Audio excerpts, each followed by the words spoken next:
Is this thing on? All right, let's get this show on the road. Okay.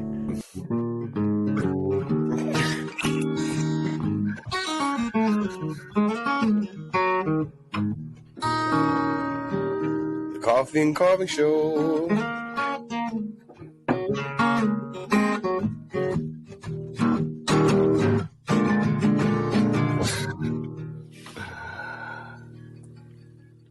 Episode number 49, everybody. Welcome. Welcome. We made it to another episode. Doug, tell everyone why our coffees are mostly gone. My coffees are empty because we've restarted this podcast twice now. Yeah. But both have nothing to do with me. No. Would you like to share one of your stories? My wife was dusting around her router, and she dusted the plug out of the router plug. So we had to out of the its outlet. So lost internet midway in our podcast. So yes. Oh well, now we got something to tease her about. Oh yeah, definitely holding that against her. Can't let that go. No. But what are you drinking? I got a whole cup of emptiness now.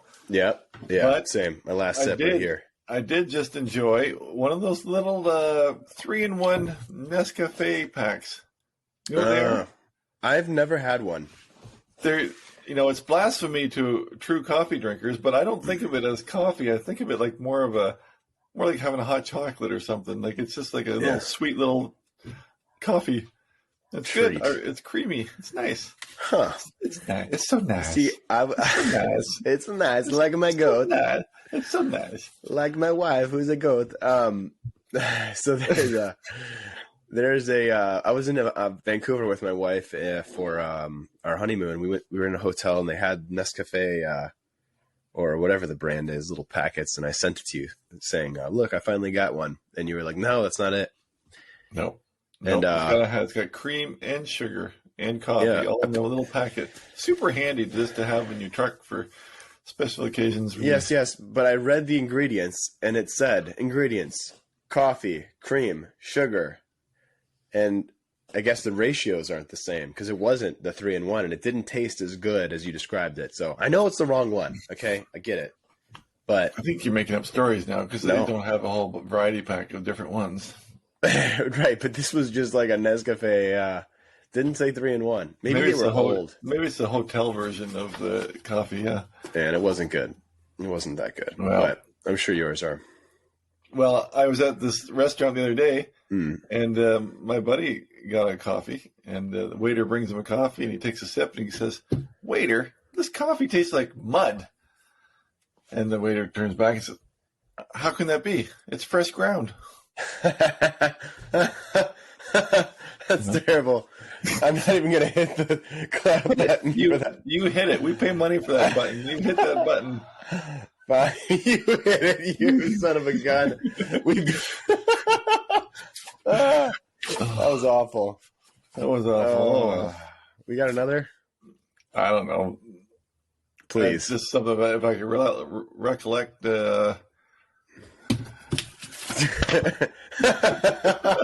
Okay. A man was driving down the road when a policeman stopped him. The officer looked in the back of the man's truck and said, "Why are there penguins in your truck?" The man replied, "These are my penguins. They belong to me." "You need to take them to the zoo," the policeman said. The next day, the officer saw the same guy driving down the road, and he pulled him over again. He saw the penguins were still in the truck, but they were wearing sunglasses this time. The officer said, "I thought I told you to take these penguins to the zoo." The man replied, "I did. Today we're going to the beach."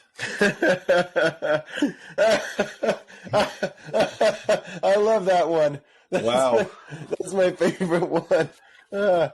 We need more volume on that laughter. Is there volume on the laughter? Oh, we can turn it up more. We can even play it again. There we go. Oh, yeah. They love that one, Doug. They really did. They really did. Gosh. Yeah, that's great. This kid finds a magical lamp, and he rubs the lamp, and a genie appears and says, "What is your first wish?" "I wish I were rich," the kid says. The genie replies, It is done. What is your second wish, Rich? That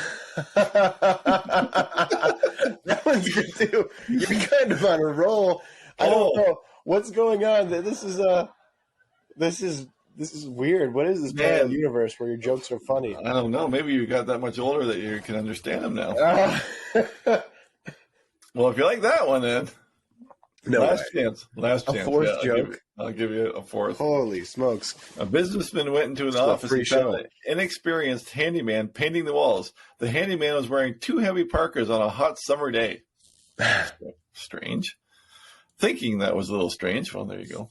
The businessman asked the handyman why he was wearing the parkas on such a hot day. The handyman showed him the instructions on the can of paint, and it said, "For best results, put on 2 coats." That was good too.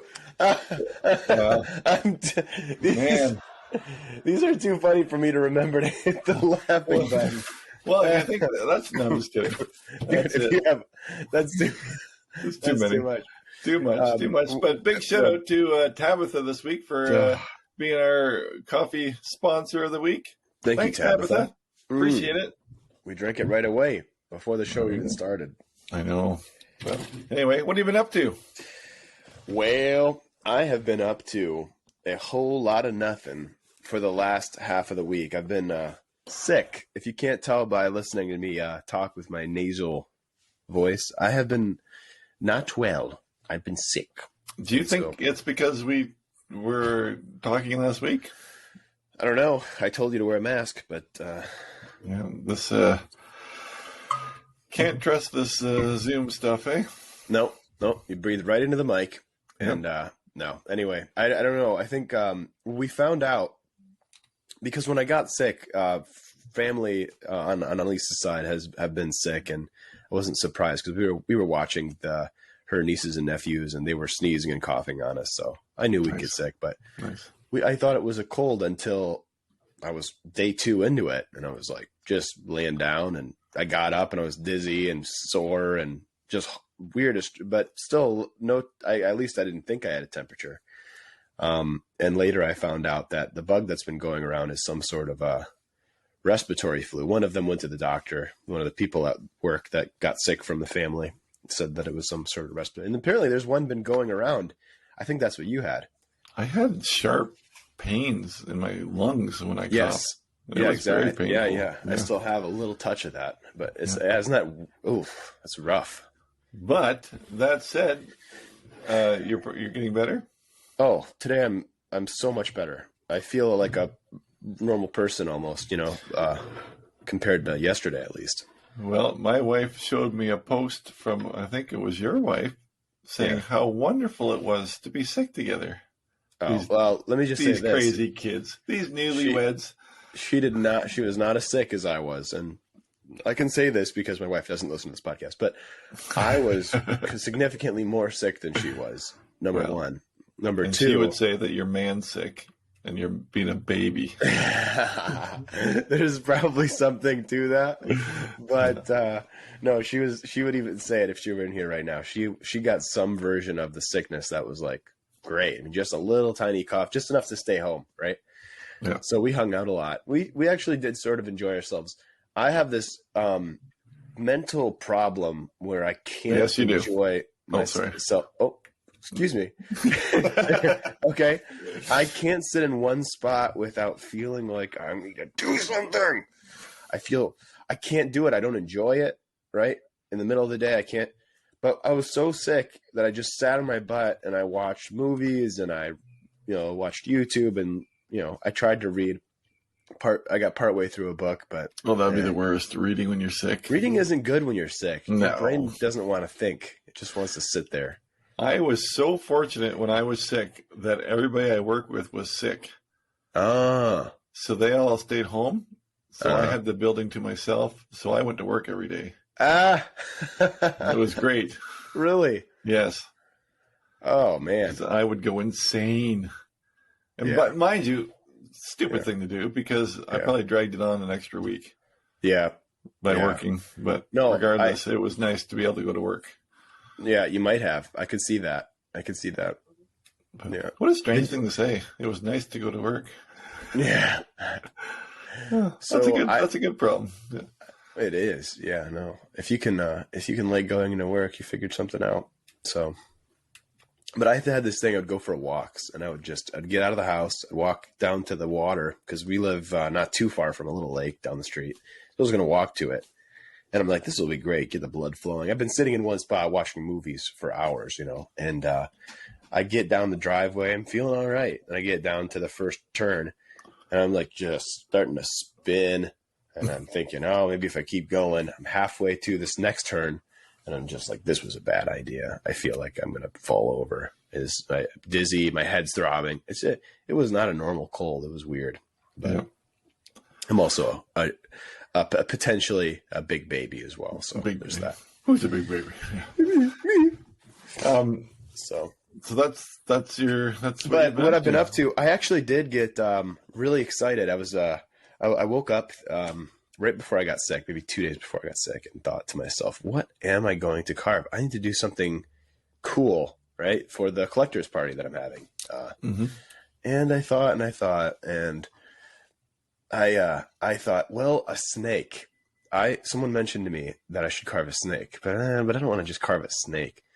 Well, I'd like to do something like a theme, and maybe some historical thing. And I thought, wait a second. Eve, the temptation with the snake coming to Eve. And so I started to sketch it out on my iPad because I thought maybe if I really think this through on paper, because I don't have a visual idea of what this is going to look like, or on digital pen and paper. So I drew it out, and I don't think I have it anywhere near here, but I kind of got an idea of what I was going to do. Well, should I grab it? It's right across from me. Yeah, grab it. Go ahead and grab it. Okay.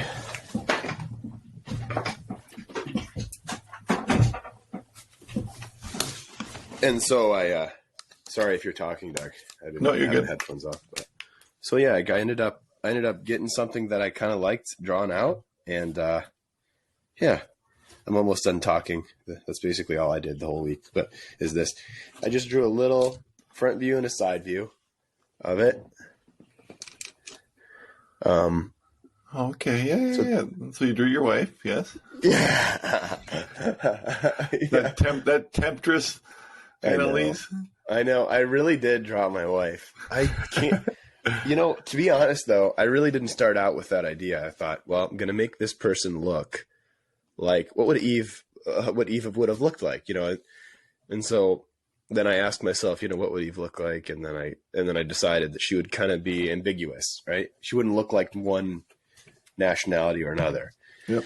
And then I thought, well, so I'm looking at ambiguous cultures on the internet, looking at pictures of women's faces, and then all of a sudden I'm like, oh wait, Annalise, people can never. I got one right here now.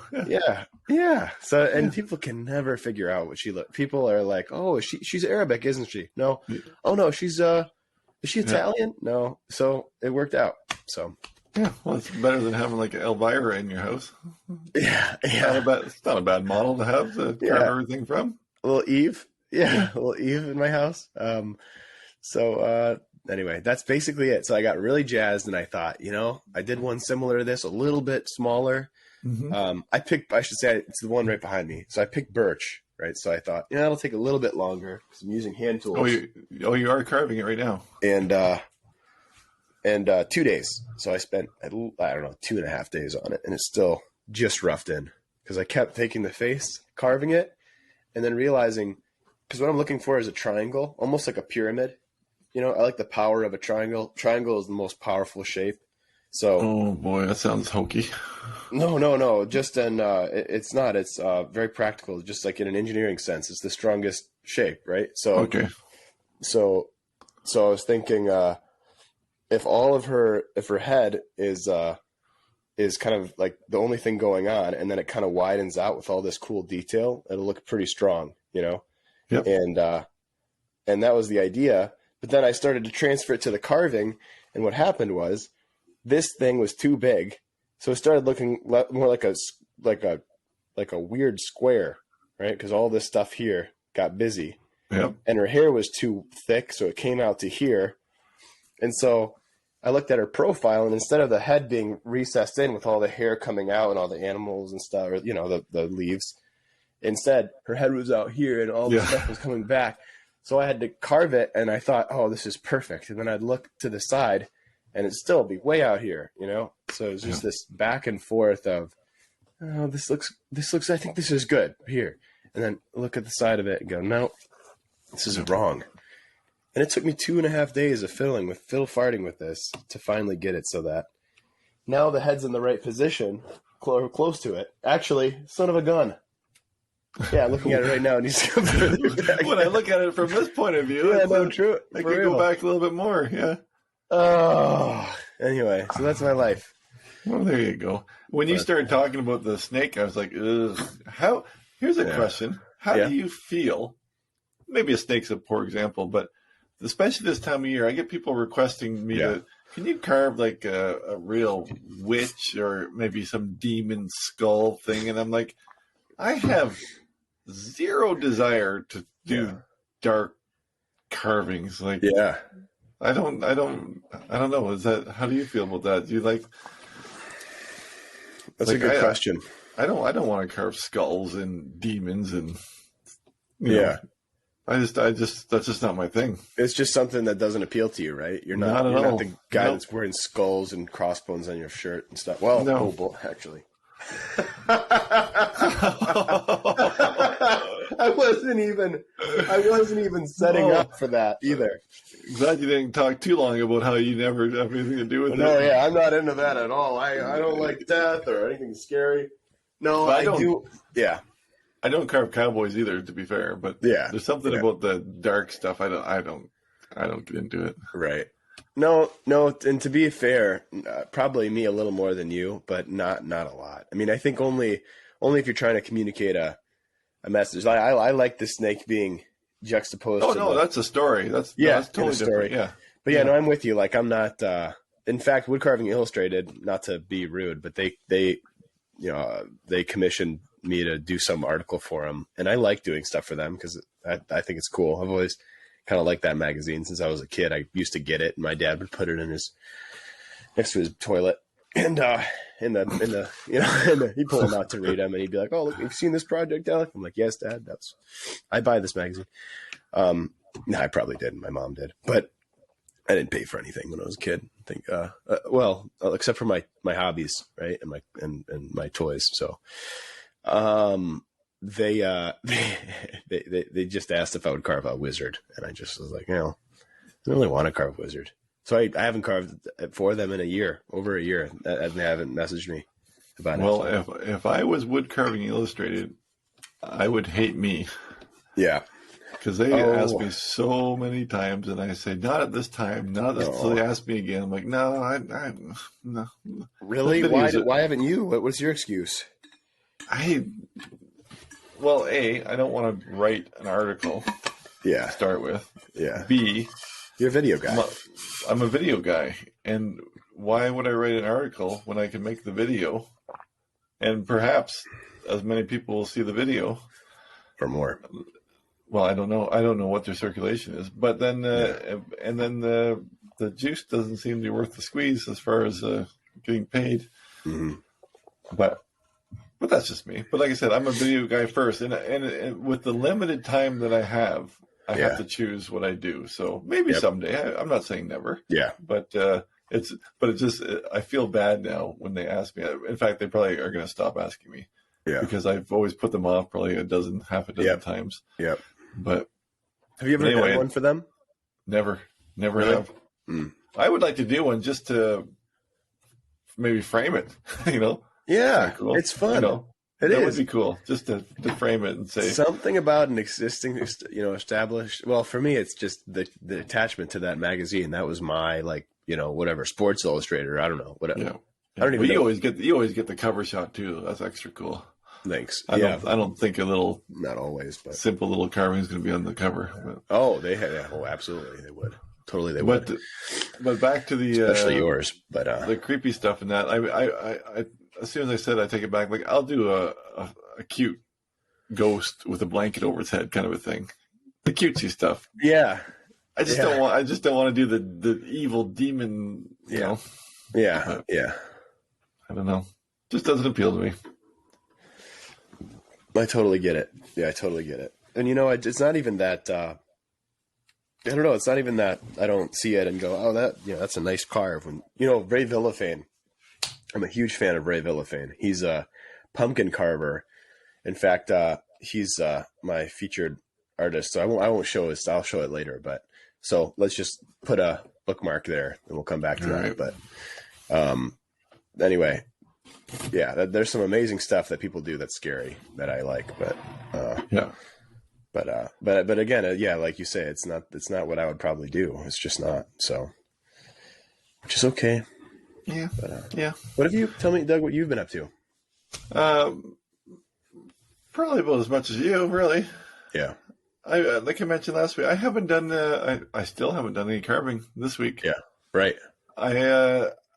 Like I said last week, I felt a little bit burned out, and burned out to the point of almost resenting having to carve something, which is terrible. What a terrible attitude! But I just felt like it just. Anyway, I'm taking a little break.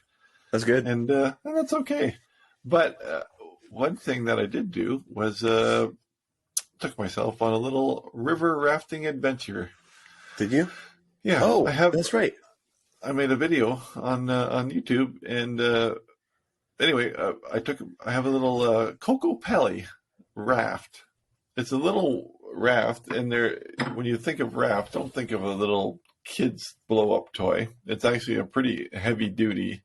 They run them down white water in a raft, but basically it fits from the inside is from my butt to my toes. I just fit inside, and then I can paddle my double paddle canoe or raft, double paddle. That's what I'm saying. Right. And no, I had a great time. The river was a little bit high, so I got a little bit extra current, and it was just like a lazy river ride.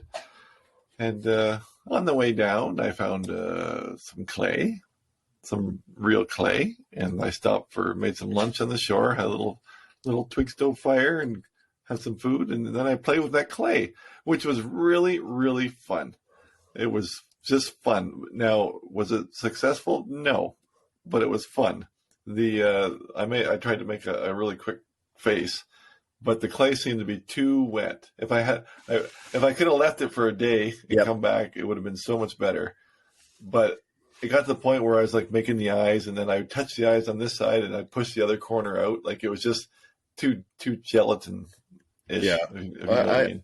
I find that to be the case too with clay, even just store-bought sculptor's clay that, we were so used to working with such a hard medium as wood that has all this resistance to it. You have to fight to carve something out of wood. When you use a sharp tool, you're taking even little bits at a time. And so when you go to clay, it's almost as though it feels you could just push right through the whole thing, with the tool. So it really throws you off. And these paws aren't made for finesse. So, right. But it was a hoot. I mean, seriously, sitting on the edge of a river, drinking coffee, and I ate a meal and playing with clay on a beautiful Indian summer day. It was gorgeous. It was so nice. So that's I love it. Go ahead. Oh, sorry. I'm talking more than I should this video. You're good. I just wanted to say, watching those has to be as much or more relaxing than being in them. Because watching that video of you moseying down the water into the clay bank, making the clay pile, collecting it into your boat, and then going off and stuff. Watching all that was just felt like a nice, it was nice, relaxing. I think that I called the video just what I needed. It was, and it was too, because my goodness, I was saying, like, I'm supposed to be a canoe guy and a hiker and all this stuff. Well, I have spent my whole year making YouTube carving videos, and I haven't got to enjoy all those things that I love to do. Yeah. And man, it changed my mood for the whole weekend. It was exactly what I needed. Wow. It was very, very relaxing and good. And I'm going to do more stuff like that. I kind of talked in the video that I'm going to start mixing it up a bit. Alec is dying over there. Yeah. You gonna make it? Yes.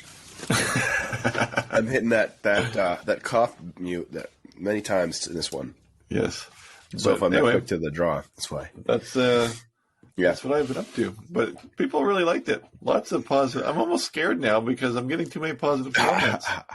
I'm like, oh, something's coming. They're going to turn on me soon. But no, it was very positive. So. Yeah. What a joy. I mean, to just be able to mosey down a river, make that great video and post it and have all these other people vicariously feel the same sort of relaxation that you did when you made that. Oh, there was a comment, and I wish I could pull it up, but I can't. But I said to myself, if I could believe this, my life would be so much different. One fella said, "You're like the Kodak. You are like the Kodak company, or no." Or example is the Kodak company, and that they put all their effort into the film, not realizing that they were making memories.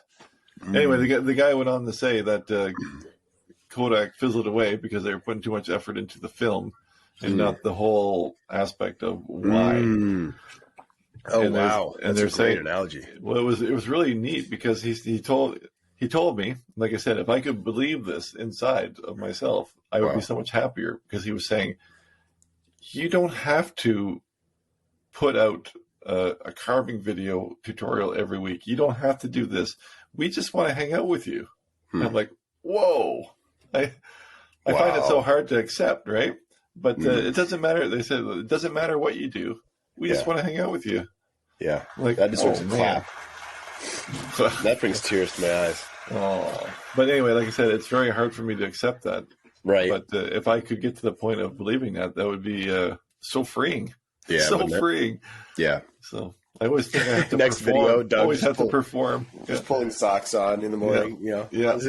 I'm painting now. Let's watch the paint dry. Yeah. Today I'm going to be putting my pants on. You've seen me paint, but have you seen me watch it dry? With this new 4-hour-long ASMR video. That's right. Ultra quiet. Tune in next time for dusting. But anyway, no, I do think there's a lot to that, and in fact, that is a really great analogy too, isn't it? Oh, it was great. Analogy. It was great. If I pulled it up, I probably butchered exactly what he said because it was a real long comment. But yeah, that was the gist of it. So you kind of explained it to me years ago with YouTube. You said, Alec, it's nuts, because I was just like, hey, Doug, I kind of want to do this, but I basically suck at it. I make one video every 4 months, and at the time, it's just whatever. It wasn't anything significant in my head. And you said, no, well, the thing is, you probably put too much time into YouTube. Is not about making a movie with some big, intro that looks like production. You're not fooling anyone. You're just sharing part of your life. And that was so important for me to even I do tell people that, and I tell them that especially when they think they have to buy a $5,000 camera setup and everything. They don't care. Use your phone and just put out content. In fact, I just watched a YouTube video. I know I'm eating into your. I'm done. Go ahead. You're good. Oh, well, maybe this brings us to our topic, but or maybe it doesn't, because I think our topic is a couple of things. But I watched a guy just document his trucking. He's a trucker, right? Mm-hmm. And he just sat in his truck and he closed the blinds at night, and then he pulled out his camping stove and he made pasta, right? Already cooked pasta. He just threw tuna and salmon. I don't know what. This guy was definitely not a cook. Salmon and tuna, but like canned tuna and fresh. It was gross, but very well liked view, viral view. 60 million views or something crazy, and he's just making his. And then he kind of washes the pan, and then every part is filmed and and put into the it's a part of it, right? So and that's why I say, why can't I believe that for myself? Because the people that I watch. Yeah. I don't care what they're doing either. Right? Yep. So it's more about the sort of pacing of the video, or the way in which the guy kind of pieced it together, and this sort of feeling of, I'm getting a peek inside something I've always been curious about. Because in this case, it was just about the inside of a truck and the average evening of a trucker who's spending the night in the truck, pulling the bed out. But I've always thought, I wonder how they fit in there. But the difference is, as well, is that he wasn't sitting there going, "This is the best truck there is. There is no other truck." And I've been doing this for 48 years, and this what I do is the right way. And he's not doing that. It's just he's the everyman or something. You know what I mean? Like and that's such a turnoff when someone's such an expert too, right? My dad says just be chill. Yeah. My dad was saying that. He said he hates watching these guys. He loves watching these guitar builders who they're so excited they have to share it, Yeah. He said there's a guy he follows who just sort of poises himself as the expert, like the guy. Yeah. And he said it's just distasteful. He's just kind of like always, saying that. I've been doing this for this many years, and I'll tell you this is how it's done, know? All these kids today, they don't know what they're doing. Yeah. So anyway, but I'm learning. I'm learning from you, Doug, how to just chill out a little bit. I think, which is good. That's what you see anyway. Meanwhile, I'm stressed to the max and behind the scenes in real life. Yeah, but no. Anyway, it was nice to get out this weekend, and I kind of talked about. Remember our buddy Bo Miles? Yeah, how he had kids. He used to do all these great big expeditions and trips and stuff, and then he had kids, and he calls himself the backyard adventurer now. And I'm like, that's the ticket.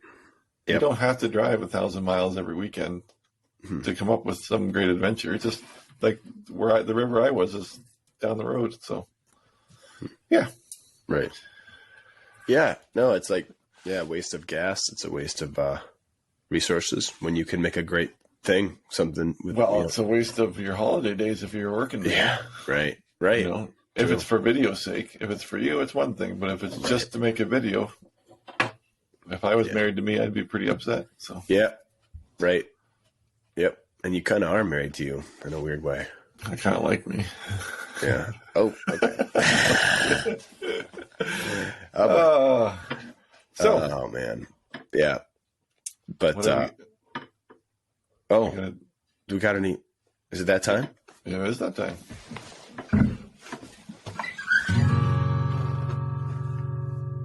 Mailbag. Oh boy. Oh, remember in the beginning when you used to make nice songs? Those were sort of our courtship days with the cat, with the people of coffee and carving. I was trying to win them over. You thought you were gonna make it big time on the coffee and carving show. Yeah. I now I know they love me. I don't have to do anything for them.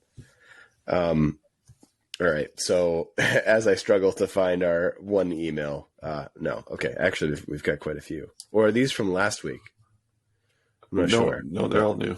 They're all new. Great. Tabitha, I saw your brother's video the other day, and I don't know what lake that was, but the smallmouth fishing looked like a whole lot of fun. Oh, okay. Interesting. That's referring to my brother, who is also on YouTube. CL Outside. CL Outside. CL Outside. Well, let me shout out Kenny too. My brother's also a YouTuber, and his is European auto repair. So, okay. I hope in the future to work in some carving videos and your adventures. Always fun, and I'm sure Finnegan is ready for a hike or two. Take care, and tell Sophie she did a great job on the video you guys did together. Alec, if you ever get ready to get rid of this guy, let me know. He's by far my favorite. Oh, cool. This one. Oh, you're mahogany man.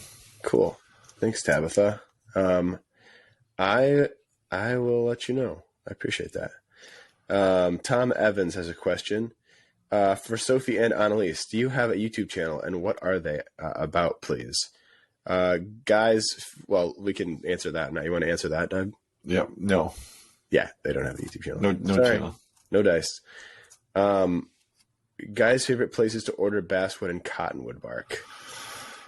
Well, Doug, where do you? Well, the easiest thing for me to say, because probably most of the Americans that are listening, is I love more rough out and basswood. Yeah. For two reasons. Number one reason is that it's fantastic basswood. Yeah. And number two reason is that they'll mail it to me, whereas the other well-known basswood supplier refuses to mail to me. So Yeah. You suck, K&G Basswood. No, I just made that name up. I don't know who they are. No. Eat our dust. You wish you were us. K&G Basswood sucks. And the cottonwood is well, if I say it, they'll be sold out again. Oh, But yeah. there's a company in British Columbia, whatever. I forget what it's called, cottonwoodbark.com. Yeah. And you have to buy, you don't have to buy, I'm not sure if they sell individual pieces or not, but I always buy a big box. And that's from British Columbia, and it's really nice bark. But I don't know what kind of an outfit it is and how much they have, because I remember I shouted them out a few times on YouTube videos, and they're immediately sold out. Well, So, let me just say they never have inventory. Yeah. Because they're so good and they just don't get out a lot. So they're not even probably the best place to suggest anyway. No, and to be fair, I know of no other. Yeah. So, well, and I'm not going to help either. So, yeah, because you find your own. Yep. Yeah. I don't buy bark. I don't buy basswood. The basswood I have right now has all just been gifted. I'm looking at a block from a lumber guy. I'm looking at some out there from a guy I traded some carving lessons for. I mean, just wherever I can get it. Shout out to Tim Bauer. Thanks, Tim. But yeah, I will give you some inside baseball, if that's what you call it. But yeah. I was in the bush today, and I was looking at this a whole group of monster willow trees. And I think I might make a video sooner than later carving willow bark. Oh, really? Because I took a piece off of there, and I started with my pocket knife and just started cutting it. And I was like, bark is bark. Really? Yes. Huh. Now, you do not get these massive chunks. Yeah. But, I mean, for the everyman who doesn't, like I don't have those cottonwood trees for that bark in my province. Right. At all. So, I mean, if he was farting around, you grab a piece of willow bark from a big old dying willow or something. Maybe that's an alternative. Make smaller carvings. But the piece I had, it was a fairly decent piece of wood bark. Now that you say that, I remember that as a little kid not being able to find basswood and going out to the willow tree in our yard and carving some pieces. So I thought that's what I was thinking this morning anyway when I was in the bush. I was like, well, why not make a video doing that? And that will at least give you a taste of it. Yep. So, well, and for those of you who think that we're just holding out on our sources, we're not, because I have not purchased basswood from anyone in years. So the guy who I used to buy bark from is no longer supplying. He's retired. Yeah. But so that wouldn't even benefit you to give you his name because he's done. So I've bought basswood at Lee Valley before, and I liked the basswood from Lee Valley, but it was more expensive. Oh. And I ended up just cutting it down anyway into smaller pieces, and like I said, it was like a big chunk of wood was like $50. Like that's a lot of money for a piece of basswood. And I used to buy it at the sawmill too, but it's always hit and miss. You want your basswood cut in the winter, and that's what you should ask everybody that sells it. And all I hear is horror stories of people buying on Amazon or Etsy or whatever, buying these little pieces of wood that someone just cut up, and they don't know if it's good wood or not. Oh, gosh, I've been there. I've done that. I bought wood on eBay years ago as a teenager, and it was just a joke, man. I mean, they must have found – they had a picture of the basswood next to a Coke bottle, and I swear they had the picture taken in such a way that the Coke bottle was further away, and it made the bark look bigger. It was minuscule bark, and it was just full of rod, and I paid out the what for that bark. So anyway. People ask me where I buy it. I always say more, and they say, okay, I'll buy it on Amazon. Yeah. Yep. So whatever. Whatever toots your own horn, huh? Yeah. All right. And MN Coster says, Mike Coster says, Here I am watching Dalo. What is that? Didalo? Yes. Dedalo is another YouTube wood carver. New to the party. Oh, okay. You'll recognize his first videos or all my videos redone. But anyway, go ahead. After watching Doug and his inflatable boat, he says, "Here I am watching Dalo after having watched Doug and his inflatable boat. I've already watched all the Lacasse videos.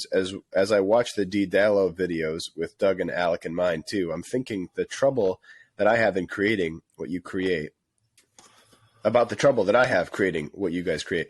And I'm wondering, does that happen to you too when you try to carve something that someone else has carved? Isn't it easier to carve the image you've created in your own mind than to carve what you're seeing someone else carve?" Yes.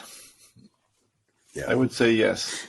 it is. In fact, my one-offs are always better, even if I try to, like you've heard me say many times, when I try to do a tutorial, I'll make one, and or make a bunch, and when I'm happy with the one, then I try to recreate the one over and over, and they're never as good as the one I was happiest with. Right. Yeah, and that's copying myself. So Doug can't even copy himself. I understand your pain, but I also give you, like I always say, I always give everybody the freedom to do it different. Yeah. Why does it have to be identical? Mm-hmm. No, so his ears are bigger, or he's wearing a jacket instead of a sweater. He turns his head. He wears a hat. Who cares? Big beard, little beard. You do have the freedom. I think did you just do this? Big beard, little beard? Yeah. Okay. Anyway. Big beard, little beard. Yeah. Okay, I see. I'm picturing a beard with a split down the middle. Like, have you ever done that? Combed your beard down the middle so you had two parts to it? No, and I never would. No. Thanks for asking, though. No problem. But anyway. I think what the tutorials give you is dimensions, at least, for proper placement, and what you do with the parts after they're placed is up to you.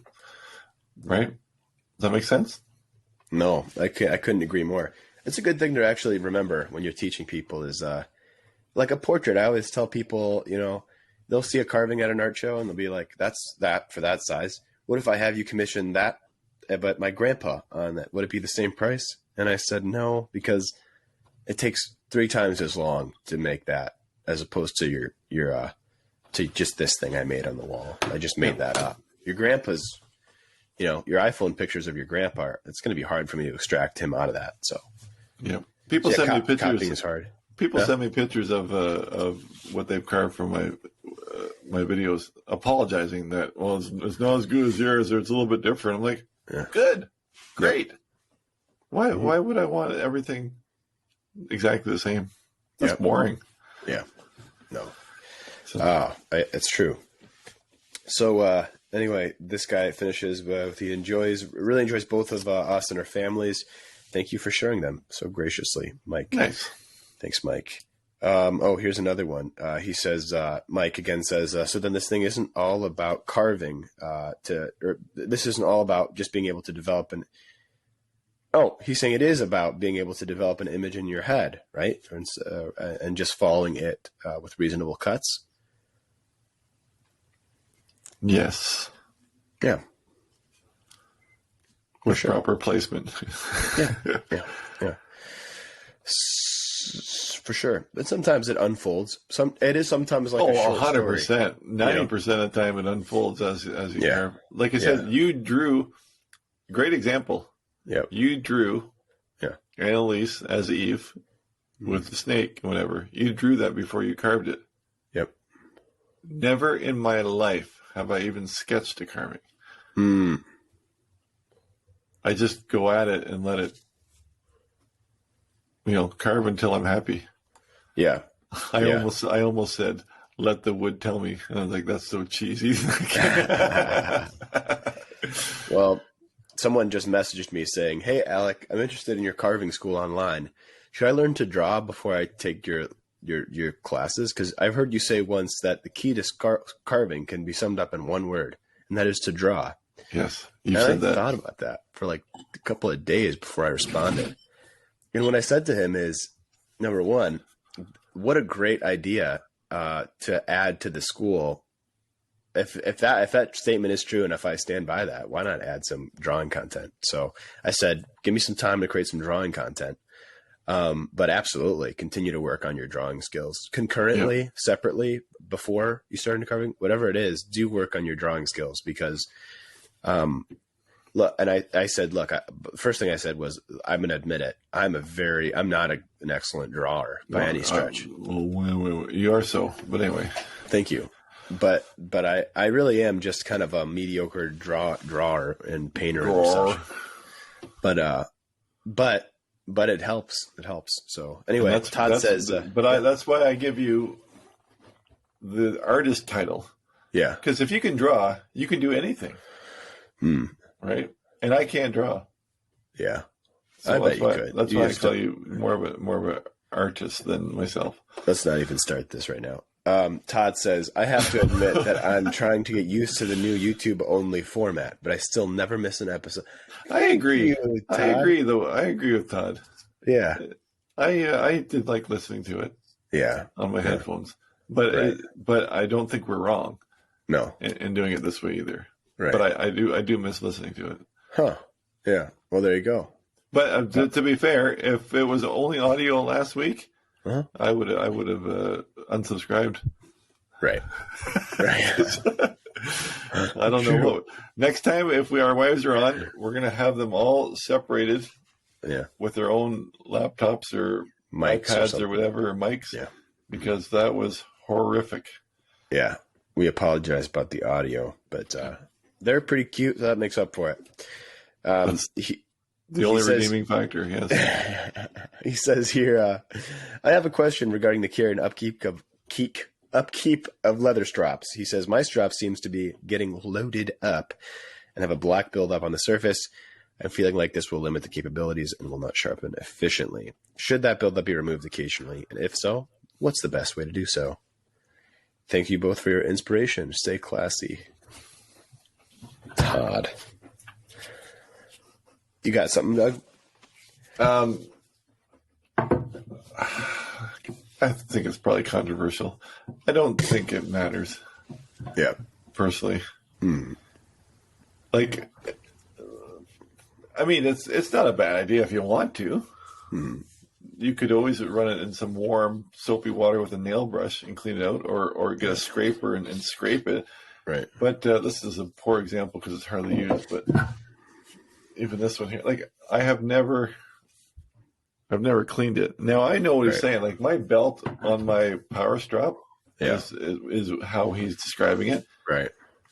But it's shiny, yes. But if I cleaned it, it would still be smooth. Right. So it doesn't matter if you just keep adding to it. If you find it's falling off or crumbling or cracked or if it has a, what do you say, one of these. Oh, yeah. If it has one of these. If it's not smooth anymore, then clean it off. But I wouldn't get too worried about it. I just keep on piling on the compound. Yep. And you can, one thing I remember an old wood carver teaching me is you can just drag your, 1 second. Let me grab my straw. Na zdrowie. My straw, where is it? Here it is. You can just take the back of your knife. Here's my knife, here's my strap. And scrape off the excess gunk if you got it. But yeah, like you say, mine, look at that. I've used this for years. No problems. So no, a scraping card will do a more even job than the back of your knife, even. But like I said, I've never cleaned mine ever. Yeah. Oh, sorry. I know it's mailbag, but I almost forgot, and I'm excited about this. This thing got glazed. I was working on it on a couple episodes ago. I glazed it, and then my neighbor fired it. So it's nice. It looks like it's covered in frosting. It's a frosted face. I kind of want to eat it. You know what I mean? But look at the back. How about that? So how did you color the back? I just used a teal glaze on the back just to test it out to see how it would look on future carvings. Yeah. And anyway, I'm so excited about that. I like I don't know. I just like the sound of it. Anyway, on to our last email. Lagen Lippert. I don't believe that's our last email, but go ahead. What? I don't believe that's the last email. Oh, Todd? Yeah. Okay. Yeah. Todd Lagen says, I often hear experienced carvers that own a lot of tools say that buying sets is a bad idea because it will gravitate to a few tools and not use the rest of the tools much. While I believe that is and understand that position, excuse me, sorry, Logan. I believe that buying a more affordable set of tools gives the beginner the ability to try different tools out and discover what they like most. Before investing in higher quality tools like files, I also believe that more experienced carvers tend to forget what it was like to be a beginner and take for granted what they're able to achieve with only a few tools versus what a beginner might need many tools for. Obviously, developing skill with your tools is more important than the tool itself, but I think there is a benefit to the beginner getting their hands on many tools to see what works for them. That's a great point, Logan. Anyway, that being said, if you could only have 5 tools as a beginner, what would that be? Take your vitamins, especially Doug, Logan. Now, when I say that, I've got two gouges here, a number 8 and a number 9. And if you can tell me really quickly the difference, they're so similar. Yep. They basically do the same job, and that's what I say. Like they overlap. So his question is, what gouges would you use? Well, then I would pick a number 9. I would not pick a number 7 or a number 8. I would pick a number 11, which is more of a veiner, which is basically a tall 9 in a smaller size. Is that correct? Yep. I think that's true, isn't it? It is. Yep. So I got a number 11 and a number 9. Yeah. I would have a V tool of some sort. Yep. Right. And then for a flat, you could use like a number 3 instead of a flat, because a 3 still has a little bit. And for me, I would never want my carvings to be perfectly flat. So I like a number 3, or even like this would be a 2. Yeah. And the only time I would use that is just getting into somewhere that I can't reach with my knife. Yep. So my knife is number 5. Yeah. Because, nice. But the number 3, I like to see some carving marks. So a 3 is just enough belly so that you're never going to make anything that wide flat. You always want a little bit of a scallop to it to see that it's carved. And that's just totally my opinion. So you go. Wow, that was so well put. I'm actually very impressed. I want a round of applause for that. That was great. Wow. Thanks, that guys. was wonderful. Yeah, come on. Oh, gosh. Wow. That was very generous of them. I agree, though. They have a point. That was great because really that scalloping, have you ever made a background in a carving look completely flat? And isn't that gross looking? Or just I don't even like it. No. No. I've tried it so many times. So the scalloping that's a great point with the 3. Yeah. Well, Doug's looking to be grabbing something, so maybe I'll let him I was just grab going to say, I was going to show examples of absolutely useless tools that come in a set. Oh, show me. Well, I'll go through mine while you're doing that. Yeah, you keep talking. Okay. All right. So my tool, 5 tools of choice are some sort of a flatter tool, like Doug says, maybe slightly scalloped, so a 3, a 2, 3, or a 4. Usually I go for something wider, and this is an initial tool I use for clearing. Again, this is like high relief carving, fairly, small to medium large things. So a 1-inch or 25-ish, 24.5 millimeter tool, a large 9, so like a 15 mil 9 or 3/4 inch 9, a 1/4 inch 9, and I at 3 tools. So I said the large 9, the 1/4 inch 9, a V tool. I like the real steep ones, the real, 60. Yeah, like a real steep one, or is it a 30? I don't know, whatever it is. Just the less the Right, we're going the other way. Yeah, right. And then I go back and forth between what I call those. I should probably research the title, but the finally just a skew of some. I use a 1/4 inch skew or whatever. What is that? 4 or 6 millimeter skew. Yeah, as opposed to the knife now. I didn't differentiate on the numbers, the sizes, because it depends on what you're carving. Yeah. So as where I would take a 10 millimeter number 9 for character carving. Yeah. I might want a 15. Yeah. Or 20 even on a bark. Yeah. So I'm just giving the numbers, I guess, over the size of the tool. Right. Yeah. But if you have to buy those sizes, to kind of cover your bases, that's what I would personally do. But yeah, like Doug says, I have much larger 9s for larger projects, much smaller ones for smaller. So it's a good point. Yeah. Like if you can see up the top there, like all the orange, those are all 9s. Yeah. Yeah. The greens are all 11s. Yeah. The 8s are blacks. But anyway, here's an example. I despise this chisel. A double-sided chisel. I will never use that in a million years. Right? Yeah. Maybe even here. A beveled, a hook number D5A8. Send that to me. I don't know when I would ever use that. Ooh, I like that. You like that? Ooh.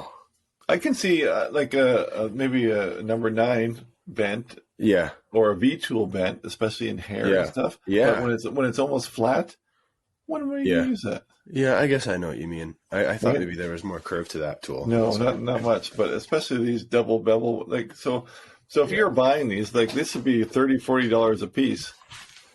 Yep. Right? Yep. For file. Yeah. So there's $60, $80 that is going to stick on a magnet, and I'll never touch them. Yeah. That's why I say that 5 tools is better than 12. Yep. Yeah, I mean, the problem is some of these makers are a little disconnected from what tools are specific to a particular project, so they just have to generalize, Yeah. If you want lots of tools, by all means, buy a set. It looks cool on your wall. But I'm saying the difference between like a number 8 and number 9 is so little.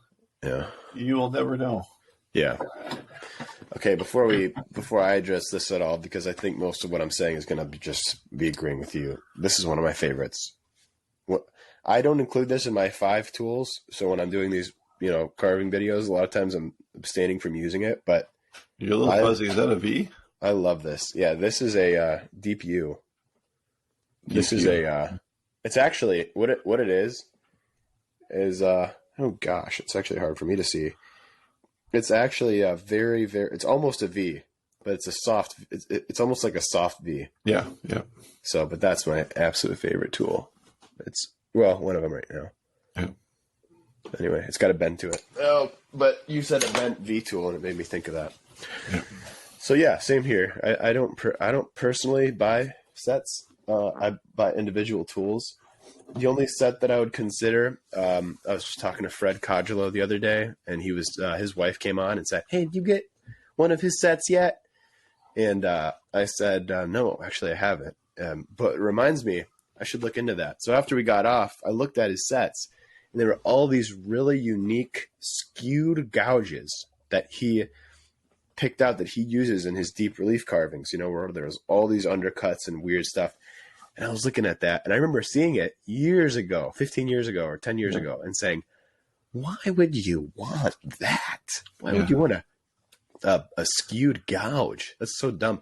Now the more relief carving I'm doing, I'm like, dang, that would be nice to have. I actually have a few skewed gouges, and I would love to get a few more. And so, are you talking skewed or thumbnailed? Yes. No, skewed. Yeah, skewed and yeah. Thumbnail is great too. But because you can get in little area. Oh, it's awesome to have. But my point is, Fred was involved in working with a company called Henry Taylor. Yep. And curating that. So he created that set. I have a similar set. Unfortunately, it hasn't been in stock for months because I haven't communicated with my distributor. But yeah, I curated a set years ago, back in the good old days. And so I would recommend something like that. If Doug ever came out with a curated set, that would be worth picking up. But anyway, to your point, most of the time, if it's a manufacturer assembled set, it's not great. Or you could use it for lino printing. You know, they don't know. Yeah. But like I said, if you want to buy it, buy it. If you don't, don't. Yeah. No. And to Logan's point, I have had a couple of sets gifted to me in the past that, I use most of the tools. But, if nothing else, maybe it doesn't seem like a useful tool for you now, but maybe it will later. You never know. Maybe later you'll pick it up and you'll go, no, that's fair. A skew. I never thought I'd use a skew, but this is kind of nice to have in this situation. So, well, last thing I'm going to say about this is nobody asks me, coming at the point of view from, I have so much money. What sets should I buy? Everyone's like, limited budget. Yep. What do I need? Yep. Therefore, I will say these 5 tools only. Yeah, exactly. Because no one's ever said, I'm rich beyond my wildest dreams, and I want to have all the tools. Yeah. Right? They wouldn't even ask you what tools to buy. Then No. They just go out and get whatever they wanted. All right.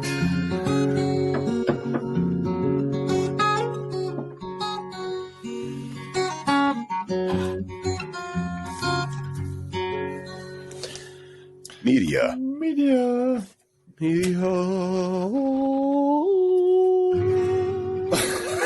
Oh, good job. That's better. I try to do better for you this time. Yeah, appreciate it. That's for Doug. Appreciate it when you do any effort whatsoever. Aw.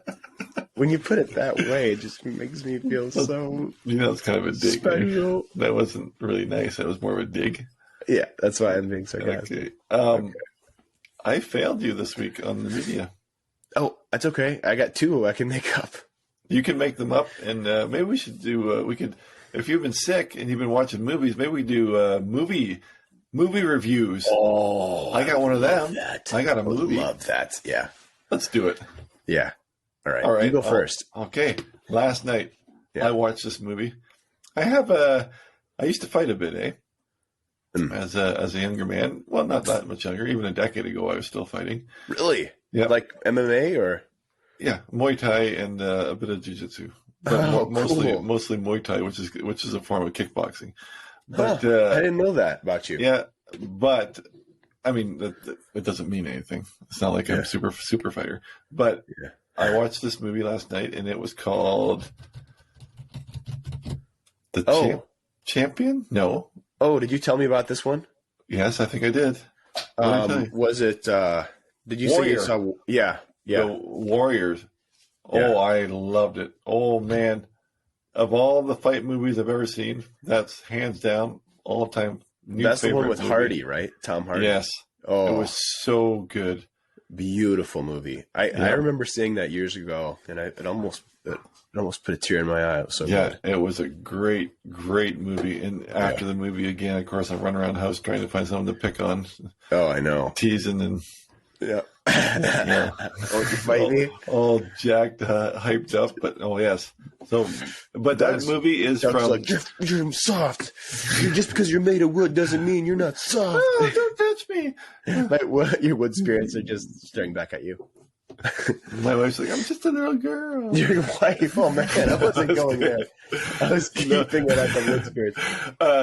But anyway, fantastic movie, but it's 10 years old, maybe 11 years old now. Mm-hmm. I think it's like 2010 or 11. So great movie.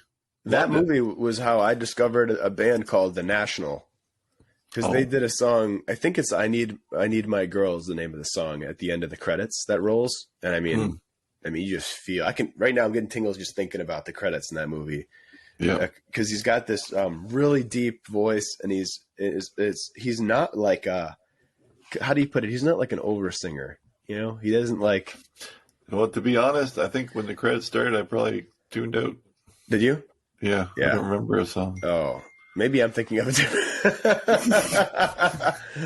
Maybe there was. I was just Jamie. Jamie, look this up. It was late. I was. Jamie, look up Warrior. I had to go to bed. Yeah, Warrior. Who did I say? The National.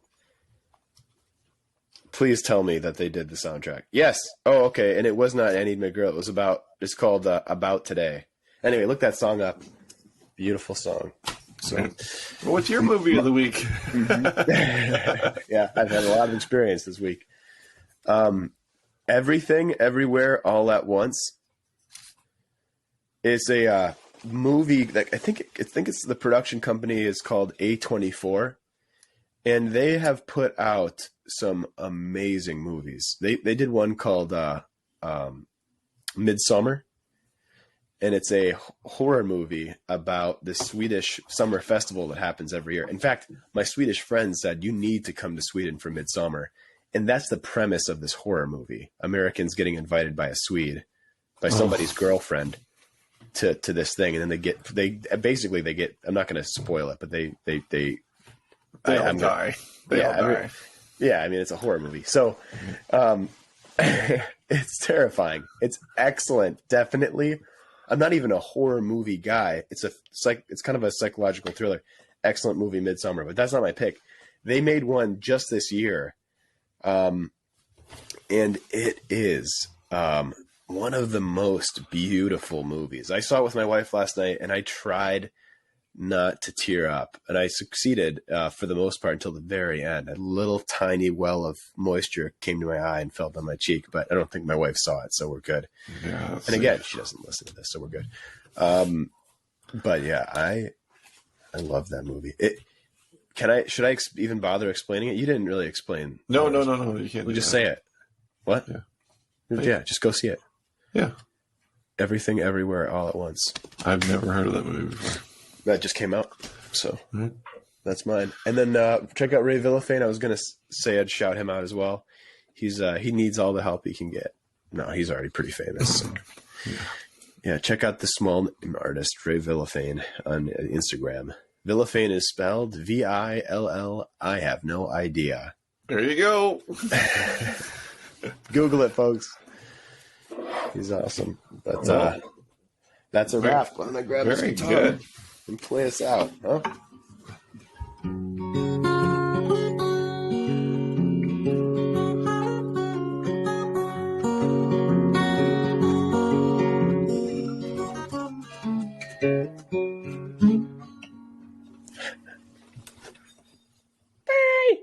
Take your vitamins.